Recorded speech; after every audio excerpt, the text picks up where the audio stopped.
Gran Enara proiektuaren ikerketa lanen helburua da, Araban hautemandako gas natural hobiaren potentziala zehaztea. Munduan ez daude bi hobi ez konbentzional berdin. Horrek esan nahi du, ikerketa ezinbestekoa dela gas berreskuragarriaren magnitudearen ordena eta hori ateratzeko bideragarritasuna ezagutzeko. Geologiaren ikuspegitik, ikertzeko baimena duen eremuak bi alde oso ezberdinetan zatitu daiteke, lurpeko arroken arabera. Iparraldeko eremua, helburu den formazioa gainazaletik gertuago dago eta zulatu beharreko putzuek ez dituzte Zubillako kareharriak ebakiko, ez da lurpeko akuiferoa ere.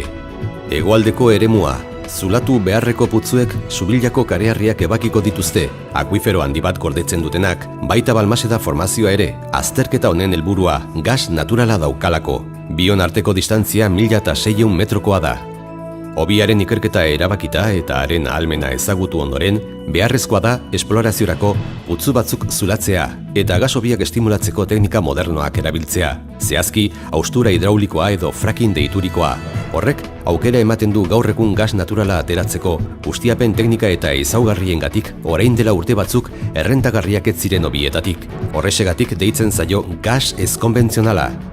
Ikerketa honen bidez, beharrezkotzat jotzen den informazioa lortu nahi da, proiektuaren bideragarritasun tekniko, ekonomiko eta ingurumen arlokoa ebaluatzeko, eremuan dagoen gasa ustiatzeko geroan.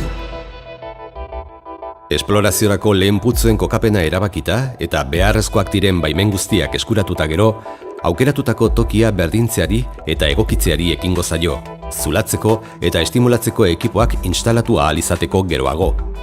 Hartu edo okupatuko den azalera, zundaketen ezaugarrien arabera, 1 eta 3 hektarea artekoa izango da, eta eremuan, ekipoak 9 eta 12 hilabete artean egongo dira. Lurren prestaketa egin ondoren, 15-20 metroko sakonera izango duen putzu bat zulatuko da. Hodi eroale bat jartzeko, diametro zabalekoa, eta horren zementazioa lurraren kontra. Hodi eroalearen helburua da, putzuaren barnealdea zorupeko lehen metroetatik guztiz isolatzea, horrela azaleko edozein filtrazio saiesteko. Zulatzeko ekipoa kokalekuan instalatuta gero eta sarta izenarekin ezagutzen den zulatzeko hodia muntatu ondoren, putzuaren zulaketari ekingo zaio. Lehen aipatutako hegoaldeko eremuan beharrezkoa da Zubillako akuiferoa zeharkatzea, eta lehenengo zulaketa fasea horren azpian amaituko da, eta errotazio bidez ura hartzeko zulatutako putzuen kasuan egiten den modu berean gauzatuko da zulaketa. Alde horretara helduta, gainazaleko estaldura hodia instalatuko da. Hodi hori putzura finkatuta geratuko da zementuarekin. Zementuak putzuaren hormen eta sartutako hodiaren artean dagoen espazio anularra betetzen du. Zementua estaldura hodiaren barrutik injektatzen da, eta anularretik igotzen da gainazaleraino. Era horretan, putzuaren barnealdea guztiz isolatuta dago akuiferotik, hodiagatik eta zementuagatik. Horrek, akuiferoa babesten du zulaketa prozesuan.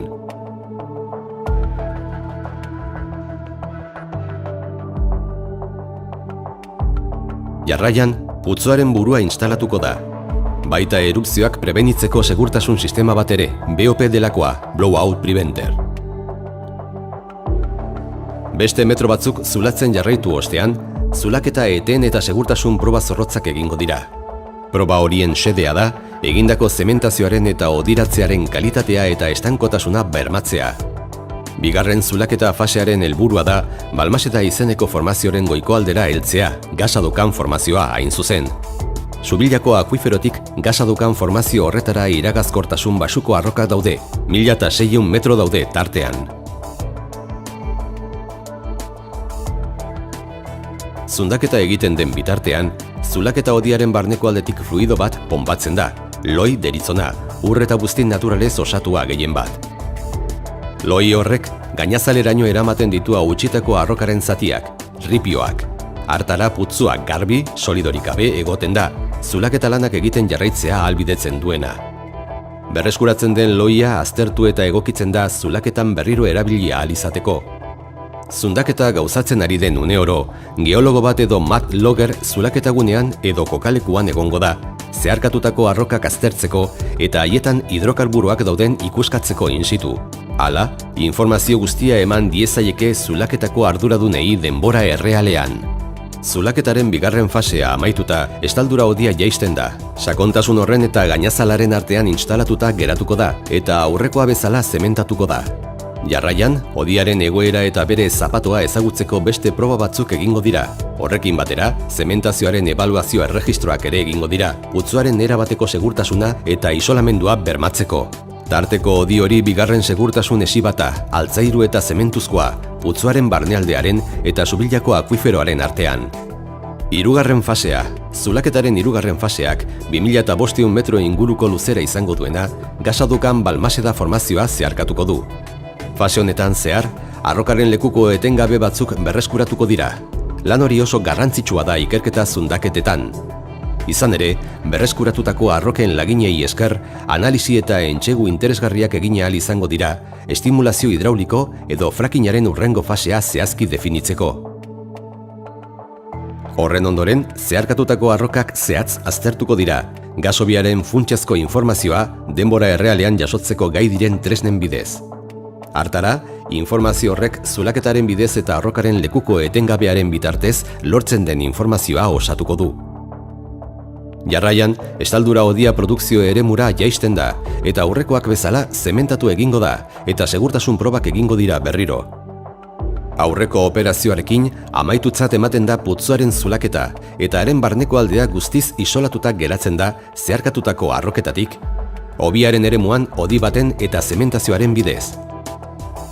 Zubillako akuiferaren oinarriaren eta hobiaren sabaiaren arteko eremuan dauden bi hodi eta zementazioen bidez.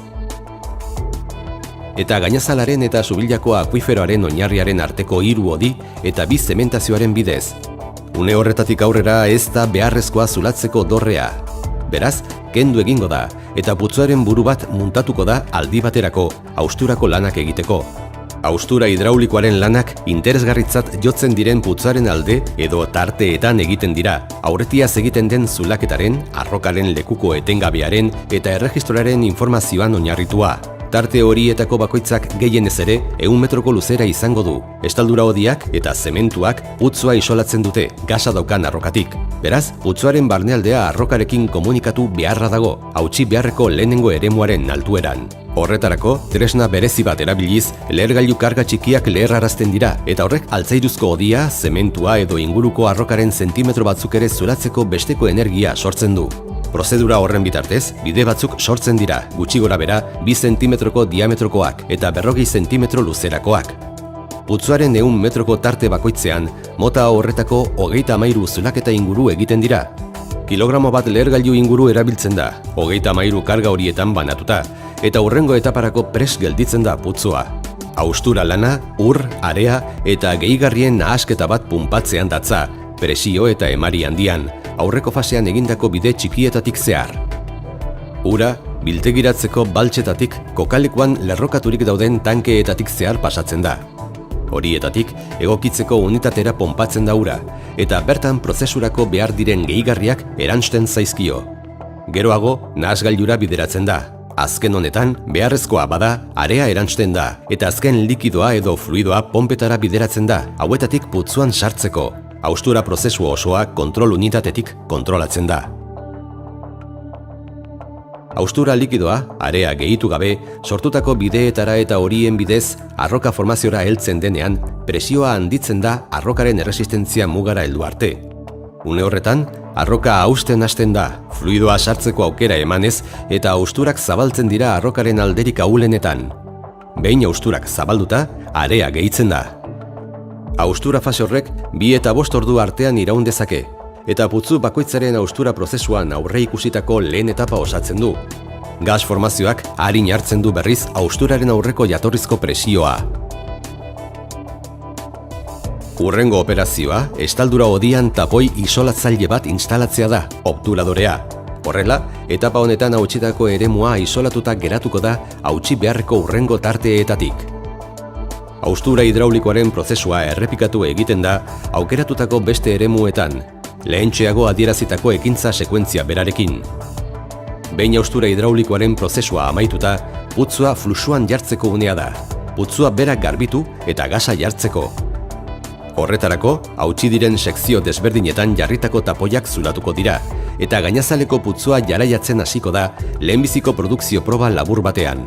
Gasa erreko da aldi baterako zuzi edo antortxa batean eta sortutako fluidoak horretarako prestatutako euste ontzietara bidaliko dira, gero baimendutako kudeatzaile batek ebakuatzeko. Orain hartzen du zentzua haustura fluidoari area gehitzeak. Hobi mota honen ezaugarri nagusietako bat zera da. Horietan dauden fluidoen presioa arin jaisten dela hasieran, produkzioan jartzen direnean. Horrek egindako hausturak itxiko lituzke arin, gainetik dauden arroken pisuaren ondorioz. Area aleen zeregin nagusia da, hausturen aldeen artean mikrozutabe moduan jardutea. Barruko fluidoen presioa jaisten denean, zabalik mantentzeko. Gasak putzurantz jareiatzen segitzea ahalbidetuz. Amaitzeko, injektatzeko burua desmuntatuko da, eta behin betiko odia eta produkzio burua instalatuko dira. Horiei lotutako segurtasun sistema guztiekin batera. Geroago, produkzio burua Christmas tree edo Gabonetako zuaitza izenarekin ere ezagutzen dena, gasa tratatzeko unitate batekin konektatuko da, sarera bidali aurretik. Era horretan, putzua iraupen luzeko probak egiteko egoera eta baldintza egokietan egongo da. Gas hobiaren potentziala ebaluatzea ahalbidetuko duten probak hain zuzen ere.